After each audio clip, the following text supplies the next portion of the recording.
Jogja. Siapa sih yang gak kenal dengan kota yang satu ini? Kota istimewa tentunya. Sebuah tempat romantis dan rupawan yang menjadi jiwa bagi Pulau Jawa.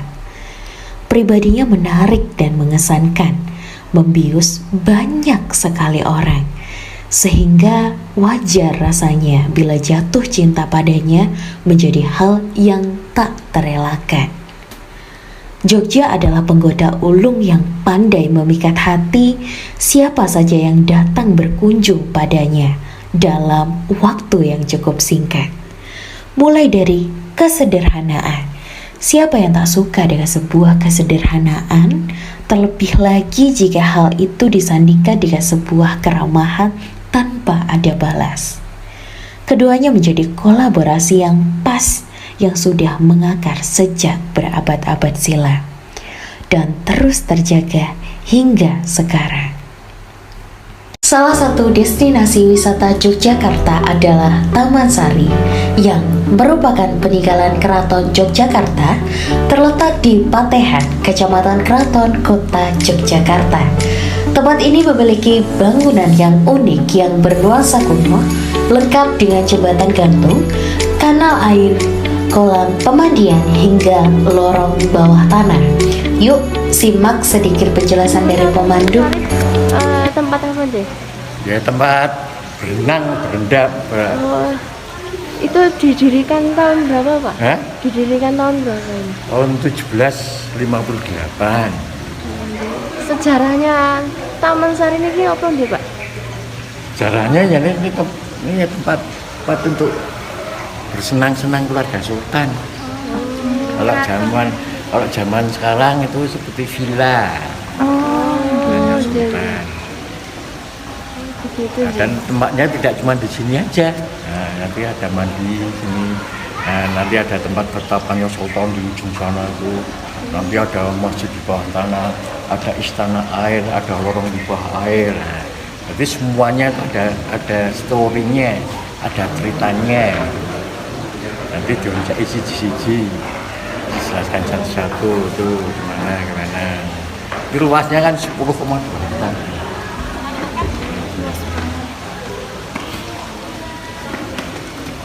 Kalau di dalam sini isinya apa aja nih Pak? Nah, ini cuma kolam-kolam ini aja. Ini ada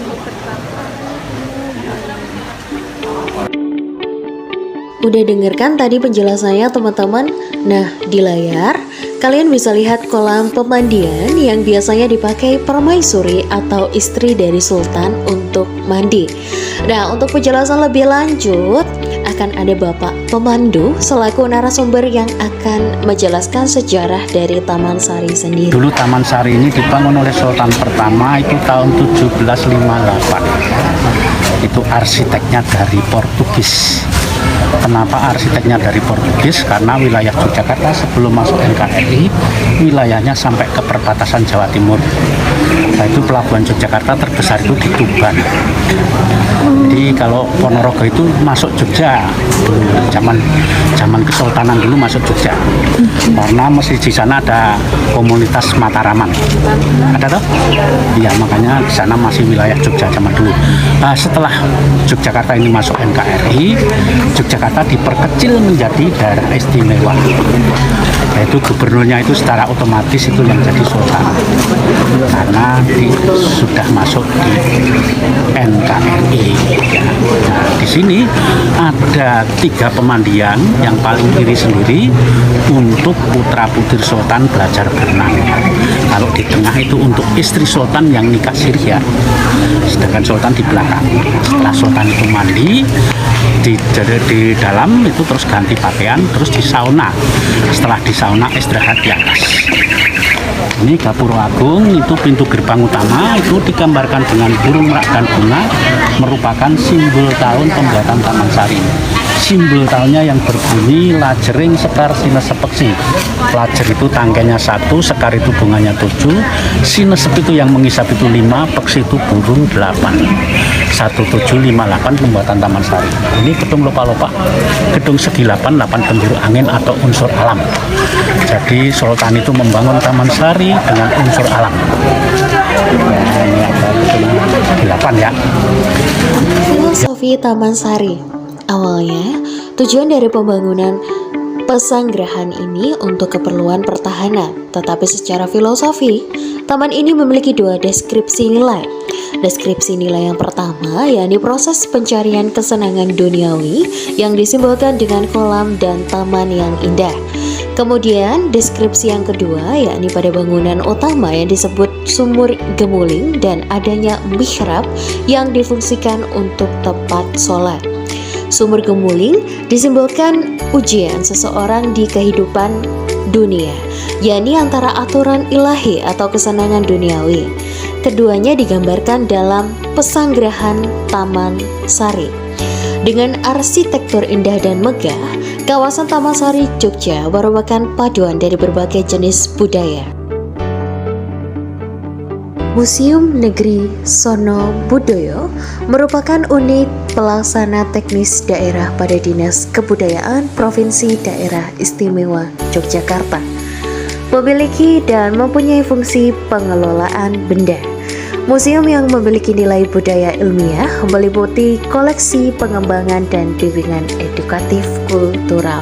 Museum Sono Budoyo yang berlokasi di pusat kota berada dalam lokasi yang strategis, berada dalam lingkungan pusat budaya Yogyakarta yang banyak mendapatkan perhatian dari berbagai pihak baik dari dalam maupun luar negeri.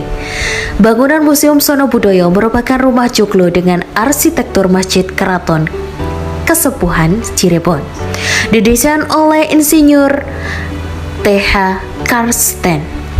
Keberadaan museum erat hubungannya dengan sebuah yayasan masa kolonial Java Institute di bidang kebudayaan Jawa, Madura, Bali, dan juga Lombok sebagai pencetus berdirinya Museum Sono Budoyo yang diresmikan pada tanggal 6 November 1935 oleh Sri Sultan Hamengkubuwono dengan ditandai Candra Sengkala atau kayu winayang ing Brahmono Buddha. Museum Sono Budoyo sebagai museum provinsi kedepannya diharapkan akan menjadi gambaran dari fungsi museum dalam hal pelayanan dan optimalisasi fungsi. Dengan melihat potensi yang dimiliki, sehingga akan mempunyai prospek dan peluang untuk lebih dikembangkan dan ditingkatkan dalam rangka menghadapi persaingan baik pada level nasional maupun internasional. Oke teman-teman, selanjutnya kalian akan melihat cuplikan video dari beberapa ruangan yang ada pada Museum Sono Budoyo. Tetap saksikan ya.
Ayo, yang capek ini.